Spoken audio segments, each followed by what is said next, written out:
remote world that we're living in right now, bringing you more fabulous virtual guests to inspire you to enjoy your life every day and do more. Today, my guest is CrisMarie Campbell. She is an exciting woman. I actually had to take notes here to write down all the things she's done because she started telling me, I'm going, I need to write this down. So if you think your life is full, listen to CrisMarie Campbell. She is, well, we know she's an MBA. She is an Olympic athlete. She's a speaker. She's a coach. She's a consultant. She's an author. And she's a hip hop dancer. I didn't see that one coming. I love that so much. And today she's our guest, and she's going to talk about many things in her life, which I think are so interesting and made her who she is, and also made her the coach and consultant and author that she is, helping other women and other people, for that matter. I mean, just for anybody, right? With the beauty of conflict. She's going to help you with conflict, maybe with your spouse, with your kids, with your job. But conflict apparently is not always ugly. It can be a thing of beauty, right? If something comes out of it. So welcome so much, CrisMarie. This is great. I love being here, Lee. It's very fun. And I have to throw this out there to everybody in TV land. I haven't seen CrisMarie since we were at the Oscars together. Sorry, had to do it. We did get to travel to the Oscars. Fabulous time at the Oscars. It was wonderful. So good to see you since we hung out with James Bond, which we did, by the way. We did. We did. So let's start talking about you. I have been fascinated with you since the moment I met you. I couldn't wait to get you on the show. Can we just dive into your history? Let's just start with your really tumultuous background, because I think that's a part of what made you who you are. Oh, definitely. Yes. It is so fun. We also hung out with the Pointer Sisters, which is really cool. We did, just saying. Yes. So, well, I grew up with an Army Colonel dad so we lived all over the country, and he was kind of angry, and he still is. And everybody we call him the Colonel. To this day, we call him the Colonel. He's been retired for many years. And everybody around him had to make sure the Colonel was happy. Because if you didn't, bad things would happen. I mean, every night at dinner was like running the gauntlet, hoping he wouldn't explode. And my older sister just liked to, push his buttons. And I became kind of skilled at changing the subject, asking him a question, rephrasing what my sister was saying, because my job, what I took on, was I wanted to keep everything smooth. Because when things were smooth, I stayed safe. And when they weren't, I got hit. So it was a real motivating factor to try to create safety on my own behalf. Mm-hmm. And and I mean, that taught me, well, there was some things that worked and some things that didn't. I really repressed what I wanted and how I felt. And I became a people pleaser, and an achiever, because that made Dad happy. You had to be achieving to satisfy the Colonel. And that took me on. I became a Boeing engineer. I went to the Olympics, and really gathering that team together was really helpful. But at some point in my career, not being connected to what I felt and what I wanted, really, I was like, who do you need me to be? And let me be it. And that was how I created safety in the work environment. And it became career limiting when I was working at Arthur Andersen, which is a big consulting firm at the time. And I was on a project, and I was leading a team of about 6 people. And we were— As a pleaser still. So you were still in pleasing mode at this point? Okay. Completely. And we were working for a large software company. I had a project. So I had a team of our people for about six people. And my manager came in and he said, this is what the strategy will be for this project. And I thought, that's not going to solve this client's problem. Mm-hmm. But I didn't say that. Instead, I said, well, I asked a question like any good woman would, or people pleaser. Do you think that's going to solve the problem? And he just said, yes, get to work. And I was catapulted back to my dad's dinner table, and I shut up, got to work. We got to the end of the project. Lo and behold, we did not solve the client's problem. Go figure. Yeah, but we wanted to garner more work at this client. And so all the partners got into this conference room. They brought the vice president in of our client, and they said, how are we doing? Because there were several projects we were working on. And of course, all the project managers are up against the walls because we're plebes in the room, low ranking. And he said, well, that project CrisMarie led? And he pointed to me and he goes, that project was a disaster, a complete disaster. And I was like, oh my gosh. And my manager was sitting at that table. He did not speak up for me. I took the hit, even though it was his strategy. And so I thought, I got to figure this out. And I vowed then that I was going to learn how to speak up. Okay, because I just want to jump back for 1 second, because I think you said once, like you made the attempt once with your father, with the colonel, right, to speak up, and that didn't end well for you. No. Yeah, I had actually, what happened is he was a pivotal moment. We all have these pivotal moments with our folks, but he was making fun of a teacher of mine in 6th grade, and I was quite upset because I loved my teacher, as we did, kids did back then. And sure. I stood up and I said, "Shut up!" And he just came around the table, picked me up, and started hitting me. And I was so terrified. I mean, literally at that age, I still peed in my pants. I was, and scampered upstairs. And at that point, he even came up to kind of apologize, but he was drunk and he was kind of hanging on me. And that felt really weird. Like he was way too close after just hitting me. Right. So, I just vowed then that you cannot stand up to alpha males. And that so that embedded it in you, really, right? Because you stood up finally and you were beaten for it. Yeah. And is that really what you were feeling still in this meeting? Like, yes, like, I was with the manager when he first came in. I had adopted a belief. I just cannot disagree with an alpha male. I can ask a good question, but I can't counter, because that was just in my nervous system that things are going to happen. I'm going to get attacked. Right. Wow. So you get blamed for this. So how did you said from that point forward, you're like, that's it, I'm going to say something. What was your first instance, or that you remember, where you were effective in speaking up? Well, that's actually where I met my partner, Susan. Okay. And I saw her deal. We were in this group setting, and there was kind of this alpha male, and she confronted him, and he tried to get out, and she's like, no. She like held him to the carpet, and I thought, I want to know what she does. That's kind of cool. How can I do that? Yes, I want to learn that. And so we developed a relationship, and we developed a working relationship. So we work and live together. And I brought her into a project. So we had this government contract. I was at Arthur Andersen. It was a sexual harassment. It was a big mess. And the partners were like, you fix it. And I'm like, what? I don't know how to do this. So I brought Susan in. I subcontracted to her, and I said, help me figure this out. And we test drove how to work with a team. But it was so funny, because here I am. I'm Arthur Andersen. I have my suit on. I'm looking all that. And I pick her up from the plane, and she's kind of got jeans and a sweater on. And I'm like, but again, that's not going to fly. No, I didn't say that. I asked a question. And I said, do you need to go to the hotel and change? And she goes, no, I'm fine. And I'm like, oh gosh. So we get there, and this is before we were eating healthy. So we swing by McDonald's and we pick up breakfast, and and so she's sitting there eating breakfast in the conference room, and I'm getting all these flip charts, tables moved around, and the clients start coming in because it's a team that we're working with. And I'm kind of giving her the evil eye, like, get up. And this is what I'm saying with my evil eye. She does not know it, So I go over to the table, and I'm like, get up and meet these people. And she's like, I'm eating my breakfast. Oh, geez. And in one felt swoop, I grabbed the bag of McDonald's, and I turned and I threw it in the trash. And I was pretty pushy. And she said, your cell phone's in that bag. And I was like, oh, geez. So I had to dig out my cell phone out of the trash. But it was a powerful meeting, because halfway through the day, this one woman, what had happened,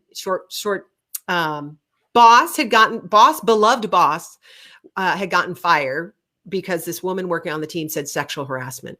The other story was she was having an affair. He broke up with her. She didn't like it. She filed for sexual harassment. That was one story. I have no idea what the real story was. But big boss brought in a new boss and said, you've got to work together, because that was the law. That was, and this woman kept saying, well, I can't talk about this because of the lawsuit. And everybody was so mad at her, hated her, because they loved the boss that got fired. And so halfway through the day, Susan she said, can we talk to you? And the new leader. And she said, listen, you're holding this team hostage, and we're going to get nowhere unless you actually let these people talk about how upset they are. And boss, you're letting her get away with it, and that's not okay. And again, I'm thinking, oh my God, we're going to get fired from this client because you don't stand up to people that way. Right. But it totally changed. The woman actually let us coach her. Like, yeah, you can't talk about it, but you still need to hear how upset they are. Mm-hmm. And she took the coaching. We were able to coach the leader, and we worked with this team that had been totally dysfunctional. And for 2 days, turned them around, and then came back once a month for the next 3 months to help them develop their strategy, develop trust, and become more of a high performing team. And it was transformed it. And I thought, we're going to do this work because, I know the business side, she knows the conflict. And then we've done that now for 20 years, working with leaders and teams, and specifically helping women speak up like me, who think, oh no, I have to keep everything smooth, or I have to please people. That's just not really, I don't think that's true. And for me, it was definitely career limiting. And so what are some of the secrets to standing up? I mean, I think in some instances, maybe it's okay to be a pleaser in certain ways. Like if there's, the dinner table, you just want to get through dinner or whatnot. But obviously in business or ongoing relationships or working with people. So what are some of the secrets? What are these keys that Susan taught that maybe viewers could learn from and go, this might be a different way to approach the situation other than just saying, of course, whatever you want, or, would you, like you said, would you like to go to the hotel? How do you speak your mind? Well, it's for me, and it was different for Susan. So she didn't have the background that I had. She was always kind of outspoken, so it came naturally to her. So some of the things how I got through it was, one, even in my relationship with Susan, learning more and more to disagree directly, not asking questions, and realizing I wasn't going to die. That's literally in my nervous system. And when we actually did disagree, when I learned to tolerate the tension inside of me, because that's really what comes up, is this fear of, oh my gosh, I can't tolerate, the bad things are going to happen. And going through that enough that I actually unvelcro those things in my nervous system, so that and time again, when Susan and I would get into something and she would be like, no, I really want to hear from you. And I'd be like, really?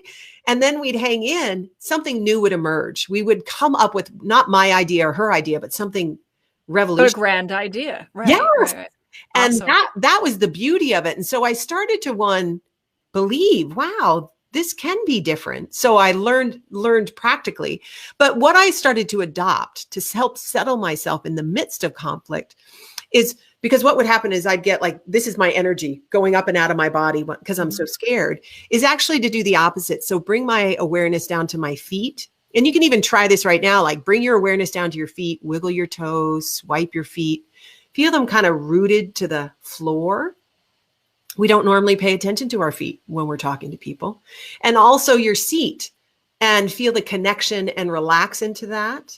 And if I do that for about 30 seconds, I come down that stress curve down into more of a parasympathetic state, more of a calm state.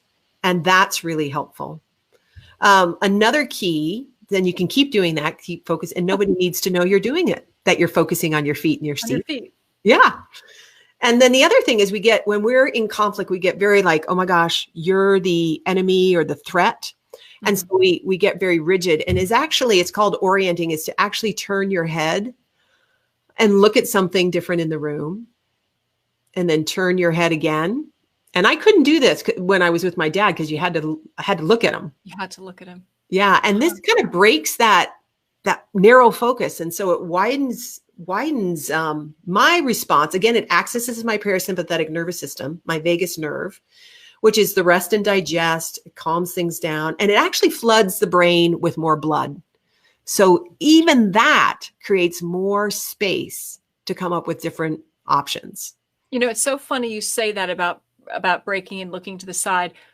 My husband was a police officer at one point. And he said the same thing. They were actually trained when you went into a very high stress situation, that he says you get tunnel vision. Yes. Right. You become so focused on the point that you could get ambushed by people around you or things happening around you because you were just looking at that one thing. And he said they were actually taught, as you ran to like enter a house or whatever, to look to the side and refocus and then come back to break that tunnel. And it sounds like you're saying almost the same thing, right? Because you're focused on the stress and it's like, all right, let me let the stress go and feel my toes.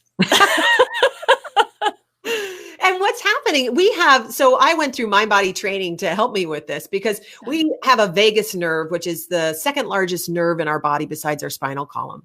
And one branch goes to the face and eyes and the heart, and the other goes to the guts. And the one that goes to the guts we share that with ancient beings. It's unmyelinated and it turns on really quickly. So it's like no time for digestion. We're running, fighting, flighting, or freezing. Is that why you feel stress in your gut? Yes. Well, actually, like literally, like you literally like sort of get like a, that. And there's lots of little tools that you can do: a sounding breath, a VU breath, which vibrates that nerve. But the whole this turning is called orienting, and it's activating this part of that vagus nerve. So it takes your focus off, and that it helps the vagus nerve. So I'm just giving you the science behind. It's very interesting. Yeah, it's very neat. So. Yeah. So, all right. So you took all this. No, I love the tips. They're great. I hope everyone's paying attention to that.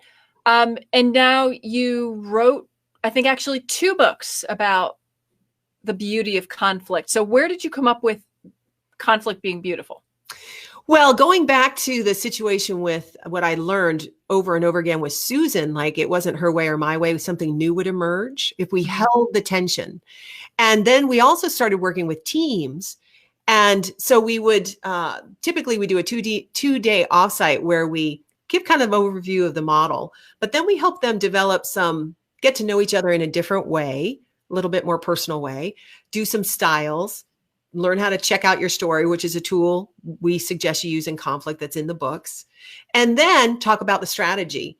And what happens is, doing that upfront work, it was amazing how they would, because most business people go, we just need to get to the business topic. Let's just handle that. And it's always then my way, your way, right, wrong, black and white, and it doesn't go very far. But if you do some of this personal work, it's like it develops this energetic container and connections. And then people have much more creative, inspiring ideas. And that business stuff happens so much faster if you take some time to connect. And so we did that over and over again. That's our work. Our corporate work has been coaching leaders to show up more vulnerably, more personally, be curious about the other person. And again, we're not wired to do that in business. It's like, I've got the right answer, and, we're jockeying for position. And that doesn't work when you're wanting to be creative on a team. And so we use the container of the team, like we do a couple, like, hey, these are people that you want to actually care and work with.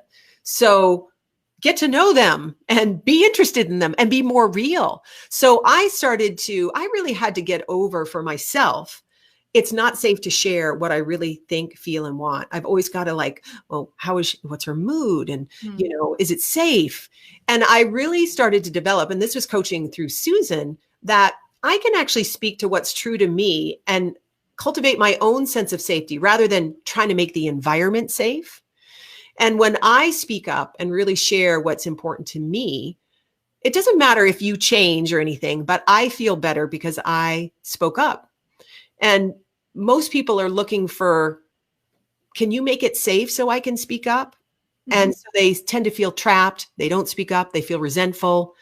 And then that's just misery. So breaking that cycle and realizing, no, there's ways that you can share and you can take care of yourself in these situations. Does that make sense? It does make sense, but I've got a question, which is, you mentioned being more vulnerable.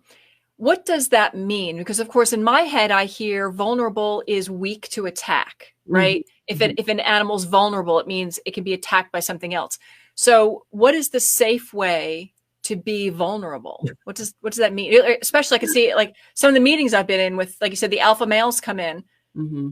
I think I used a V word in front of them, they'd go, heck no. So how does that work? I just thought of something, but hold on. Different V word. Moving on. That's exactly what I was thinking. I've been in that play. So anyway, now Brené Brown has really socialized this whole idea of vulnerability. And we teach leaders this, how to actually, it is about exposing yourself to harm. But if you come from the inside, sharing what you really think, feel, and want, and not expect somebody else to take care of you, but knowing that you can actually, like, so this happened to me after 9/11. I was leading this CEO group, and we had crossed, it was a group up in Canada. So we had just crossed the border. It was really stressful. And just because of all the 9/11 stuff, kind of like our pandemic right now. And so we got to the meeting, and people were doing their check-ins, and it was mostly men, maybe a couple of women in the group. And somebody said something, and I just started to tear up and cry. And another guy was like, oh my gosh, do we need to take care of you? And an alpha male said that. And I said, no, I'm perfectly fine. This is just me processing the stress, and I can continue to carry on and lead this meeting. So if I can take care of my feelings, even if I get flack like that, he was one of my biggest supporters there on out, because I didn't let it crush me or collapse me, because I'm taking care of myself, but I'm not trying to hide what is going on. Does that make sense? It makes sense. And I love the fact you just brought up this point of you crying in front of other people or showing that emotion. Because it's always been a belief of mine that falling down is not a weakness. A weakness is not getting up again. Yes. So I think crying is not weakness. Crying is expressing how you're feeling. But if you move forward, then you're strong. Because there's, not getting into politics. This is a non-political place. But some people have said America can't handle a woman in the White House because they're too emotional. And I think emotional is okay, right? Because emotional is just, like you said, it's showing where you're coming from, but it's not a sign of weakness. It's just a sign of expression. Am I on base here? Or? Oh, completely. I mean, we just did a little LinkedIn video on emotional regulation, and a gentleman from Yale University published the book Permission to Feel, which I highly recommend. And he talks about, people want people to be tough and, smart, and you get the degree, but really you need to actually be connected to your emotions, to be flexible, to work on teams, to actually deal with failure. I love what you said, Lee, about failure is not about falling down. It's whether you get back up. And most people, it's not that they're not smart enough, talented enough. When they do fail and get harsh criticism, most people can't tolerate how they feel about, so they quit, right? So they quit. Yes. Right. So if we can learn to recognize emotions are just information from our insides, and that it's vital. It's vital. It's what tells you this is good for me or this is bad for me. I mean, I have people in my world who have cancer, and God forbid, but often I think cancer comes because we haven't been listening to our insides about what feels good. And we're doing what we think we should do and tolerating, and not really honoring what I call, when I coach people, I talk about your body compass, and it's a connection of your emotions and your feelings, and honoring that and making choices in alignment there. So yeah, emotions are really important. I think emotions and accepting the emotions of others without being intimidated, right? Because I also I hate when a man cries, right? Because I can't handle it. I don't know how to process that. But I think we need to learn to say it's just an expression. It's whether he curses or puts his fist through the wall or cries, it's just an expression of emotion. Yeah. Move on. It's right? Accept it. Don't think you have to fix it or change it. Just let it be. And even in this Yale researcher, Mark Brackett, he says men and women cry equal amounts. Men just cry in private. And I was like, that's pretty amazing. And we think men don't feel. They do. Women are just used to, I think we're both, all of us are used to repressing what we feel. And a lot of times that's like pushing a beach ball underwater, and it's like when you're looking at it, it's going to come popping up somewhere. It's going to squirt out somewhere if you don't deal with your feelings, because they come to collect. A lot of times they metastasize, or, there's a lot of different things about emotions and if we had a woman in the White House, she may be more sensitive to what's going on and provide empathy. And I think women's leadership is paramount to us actually getting out of this pandemic, not trying to control it or dominate it, but actually, I think feminine energy in men or women, being willing to collaborate and hear. The head of New Zealand is doing a great job just being real. She's being vulnerable when she doesn't know, but she's also, hey, this is what we have to do. She's taking charge. So the flexibility between, taking charge and being in control versus being vulnerable and real and empathetic, that movement is what we all need. And we tend to get stuck on one side or the other. And most of us get stuck on the control side. Mm-hmm. Yeah. So interesting. I know your partner, Susan, I know she works with horses. And I just wanted to compare just for a moment. I used to ride quite a bit. Mm-hmm. And I think that, to me, emotions are a little bit like riding a horse, right? So you have this force, which is way stronger than you are, and ultimately is going to make all the decisions. But instead of trying to controlling it through force, you can't grab the horse and like throw him to the ground and drag him down the path. You guide. Right? You guide, you say, oh, okay, you want to go this way? All right. Well, if I just nudge a little bit, then we'll turn and we'll go together, and it'll be a nice adventure together. And that's kind of what I'd like to see in the White House is, hey, let's all get together, and I respect your opinion, and that's a good opinion, and let's try together. And I think women are very good at that. And I think that's why the leader of New Zealand is doing well. And goodness knows there are a lot of women leading a lot of countries. I think they've kind of kicked butt in Iceland and Germany and all over the place. Exactly. So I would love to see that. So tell me real quickly, we have a few minutes left. Just, can you hold up your book? I can see them way in the background there, but I can't see one. If you could put one to the camera so we could learn from this. So these are The Beauty of Conflict. Oh, wait, there you go. The Beauty of Pains Crossed Out Conflict, Harnessing Your Team's Competitive Advantage. And then what's the other one? Here we go. The Beauty of Conflict for Couples. Yes, igniting passion, intimacy, and connection in your relationship. There you go. Okay. Fantastic. No, that's wonderful. So are these available on Amazon? Just throwing it out there. Yes, Amazon.com, both of them. And really it's the idea of dialogue. That's really the conflict, and learning how to find your voice, and knowing. The one other tip I wanted to say is it's going to be awkward. Don't expect to feel good. You haven't done this if you've struggled speaking up. So just be gentle that, it's going to be awkward. That's part of the thing. It's uncomfortable to say, hey, wait a minute, I disagree. I have a different opinion sometimes. Right. So the moment's uncomfortable, but the long-term outcome can be beautiful. Yes, exactly. Woo! All right. So what is next for you? I know you're doing consulting right now. What is the next step in your career and life? Well, it's interesting with the pandemic, all our speaking gigs canceled, all our in-person offsites. And so we immediately went into service, and we started doing Facebook Lives and LinkedIn videos. So check those out. And we really recognized we were helping people deal with stress. And so we presented some of our clients, hey, let us coach your people. And what we recognize is this need for feminine leadership. And it's not about a leader. See, leadership, I think that's kind of more of a masculine point of view. I'm the leader. I'm going to take charge, versus I think women naturally are like, hey, let's all get together and drive leadership. So we are launching a women's mastermind. We didn't really like mastermind because it's not about conquering things. It's more about, hey, let's nurture each other and support. And here's a safe place to let down, where you don't have to be the dominatrix or the number one woman. And, we're launching that June through September to really, and it's a small, intimate group, but to really nurture and help women use what we do best, which is our feminine energy. Because I tried to be a little man. And it wasn't until someone said, CrisMarie, you're not a man. You can't out masculine a man. Mm-hmm. And I was like, wow, that's really true. So I really started to develop or honor my own natural innate feminine leadership, and it's been really powerful. It's changed my life. So that's what we want to support women doing, embracing their natural gifts and using them out in the world to influence.